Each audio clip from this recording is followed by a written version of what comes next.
ঘরে দারিদ্রতা আসার 13টি কারণ। ১. যারা সকালে ঘুম থেকে ওঠার পর তাদের বিছানা পরিষ্কার করেন না, তাদের জীবনে অর্থের অভাবের সম্মুখীন হতে হয়। ২. আপনি যদি ভাঙা জিনিস ব্যবহার করেন তবে এটি আপনার জীবনে অর্থ সংক্রান্ত সমস্যা তৈরি করে। ৩. আপনার বাড়িতে আবর্জনা রাখা উচিত নয়। ৪. আপনার আত্মীয়দের সাথে খারাপ ব্যবহার করবেন না, অন্যথায় ধন সম্পদের দেবী লক্ষ্মী এতে ক্রুদ্ধ হন।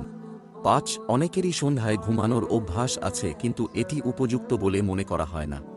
৬. আপনার বাড়িতে অতিথি এলে রাগ করবেন না।